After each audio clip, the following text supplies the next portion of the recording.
মানুহৰ জীৱনত কেতিয়া কাৰ কেনেকৈ দুখ নামি আহে কোনেও ক'ব নোৱাৰে। ঠিক সেইদৰে যোৱাকালি নিশা প্ৰায় 11টামান বজাত এখেতলোকৰ পৰিয়ালৰ ঘৰত আহিছিল এটা কালৰ অমানিশা, যাৰ ফলস্বৰূপে যি অগ্নিশিখা হয়, যি ভয়ংকৰ জুইৰ ফলত আচলতে এই ধৰণে ভস্মীভূত হৈছে এটা ভঁৰাল, য'ত নেকি সোণগুটিৰে ভৰি আছিল।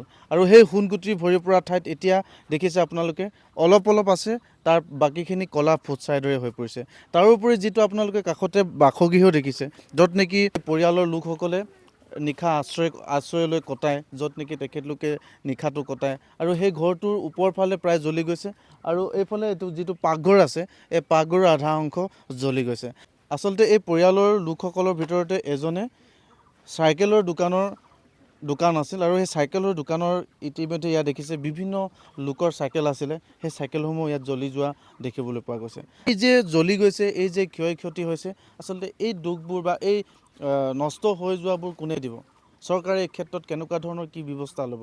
তাৰোপৰি আচলতে এই পৰিয়ালটোৰ মুখত এতিয়া হাঁহি বিৰিঙাব পৰাকৈ তাৎক্ষণিকভাৱে কি ব্যৱস্থা লৈছে, সেয়া এটা ডাঙৰ প্ৰশ্ন হৈ পৰিছে। ঘটনাটো কেনেকৈ সংঘটিত হ'বলৈ পালে, বা প্ৰায় ৰাতি নিশা যিহেতু 11 বাজিছে, তেতিয়া হয়তো সকলোৱে টোপনিৰ নিদ্ৰাত আছিল, আৰু সেই টোপনিৰ নিদ্ৰাত কেনেদৰে আচলতে এনেকুৱা ভয়ংকৰ অগ্নিকাণ্ডত কেনেদৰে আচলতে তেখেতলোকে যিমান পাৰে বচাবলৈ পাৰিলে, সেয়া আমি পোনপটীয়াকৈ জানিবলৈ চেষ্টা কৰি আমাৰ পৰিয়ালৰ লোক আছে। আহকচোন এইফালে বাইদেউ, আচলতে কেনেকৈ ঘটনাটো হ'ল এনেকুৱা এটা ভয়ংকৰ এই অগ্নিকাণ্ড? কাৰেণ্টৰ জ্বলিলে যেন পাওঁ, ৰাতি হা ৰাতি কাৰেণ্টত জ্বলিলে তেনেকুৱা আপোনালোকে কি ধৰণৰ কৰি গম আছিলে পাওঁ। তেতিয়া?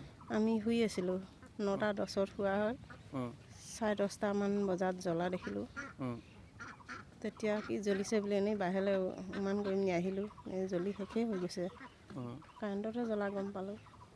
কাৰেণ্টতে জ্বলা। তাৰপিছত কেনেকৈ নুমুৱাবলৈ আপোনালোকে হেৰি কৰিলে? গাঁৱৰ ৰাইজে আহিলে, ওচৰবিলাক চিঞৰিলোঁ, পানী এনেকৈ বৰষুণ পানীয়ে টিউবৱেলটো বেয়া হৈ থাকিলে, এনেকৈ নুমুৱা হ'ল আৰু গাঁৱৰ ৰাইজ আহিলে। চৰকাৰৰ কোনোবা লোক আহিছিলেনে? চৰকাৰ আহিছিলে, পুলিচ আহিছিলে। পুলিচ প্ৰশাসন আহিছিলে।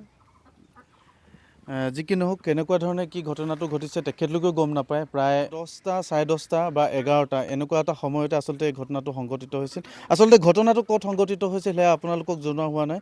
ঘটনাটো সংঘটিত হৈছে তিনিচুকীয়া জিলাৰ ডিগবৈ সমষ্টিৰ হ'বলৈ গৈ আছে। এতিয়া বৰ্তমান মাৰ্ঘেৰিটা সমষ্টিয়ে পৰে, আৰু 5 নং দেৱুজানৰ অন্তৰ্গত এই এৰিয়াটোত আচলতে ঘটনাটো সংঘটিত হৈছে। তথাপিও আমাৰ ইয়াত সমাজ ছাত্ৰ নেতাসকল আছে, সাংগঠনৰ বিষয়ববীয়াসকল আছে, তেখেতলোকৰ পৰা আমি প্ৰতিক্ৰিয়া অলপ জানিবলৈ চেষ্টা কৰিম।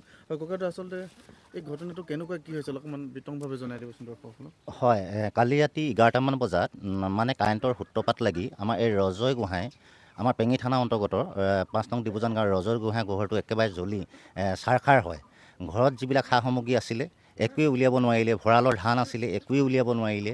তেখেতে এজন চাইকেল দোকানী হিচাপে পৰিয়ালটো চলাই আছিলে, মানে নতুন সা সামগ্ৰী আনি থৈছিলে, গোটেইখিনি জ্বলি ছাৰখাৰ হ'ল। লগতে বেলেগৰ চাইকেল ইয়াত মেৰামতি কৰিব দিয়া হয়। আমাৰ য'ত নেকি গাঁৱৰ এৰিয়া, ইয়াত চাইকেল দোকান খুব কমেই থাকে। এইখনে আমাৰ প্ৰধান মানে চাইকেল দোকান আছিলে। ইয়াত মানে বহুতৰে চাইকেল ইয়াত থৈ দিয়া অৱস্থাত জ্বলি শেষ হৈ গ'ল। গাঁৱৰ ৰাইজ আহি কিনে কিছু অন্ততঃ নুমুৱাব পাৰিলে।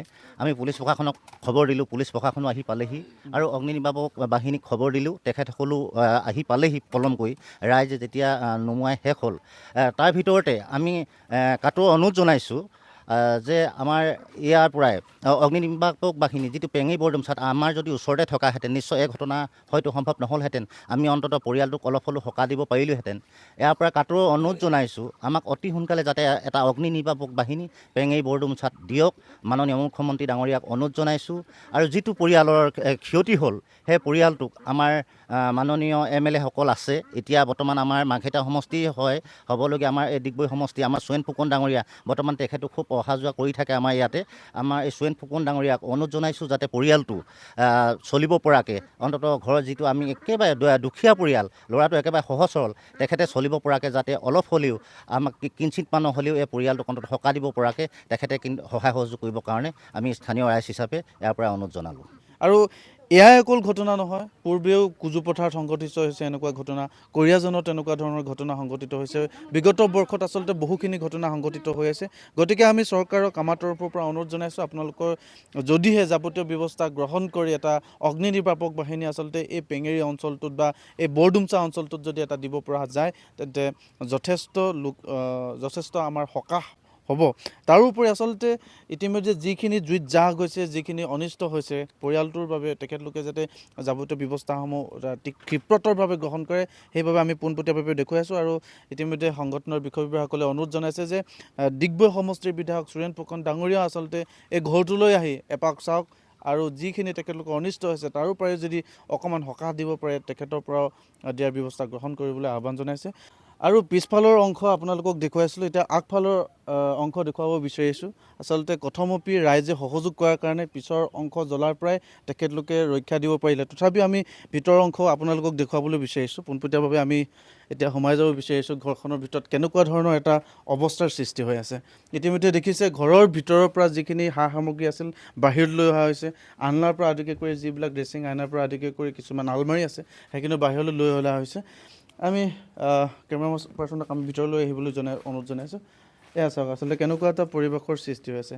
সাধাৰণতে এটা মানুহৰ ঘৰ বা যিটো ঘৰত সোমোৱাৰ লগে লগে আমি বয় বস্তুৰে ভৰপূৰ হৈ থাকে, তেনে মুহূৰ্তত আপোনালোকে এয়া চাওক এটা ফুটছাই আৰু ওপৰৰ ফালে বৰষুণৰ পৰা ৰক্ষা পাবৰ কাৰণে এখন ছাল থাকে, কিন্তু সেই ছালখন নাই, ডাইৰেক্ট আকাশখন দেখি পোৱা গৈছে। তাৰোপৰি আমি পোনপটীয়াভাৱে এটা কথা দেখুৱাব লাগিব, কাষতে চাহ বাগান আছে আৰু চাহ বাগান তামোল বাৰী আছে, সেয়াও আচলতে ইয়াত অনিষ্ট হোৱা দেখিবলৈ পোৱা গৈছে।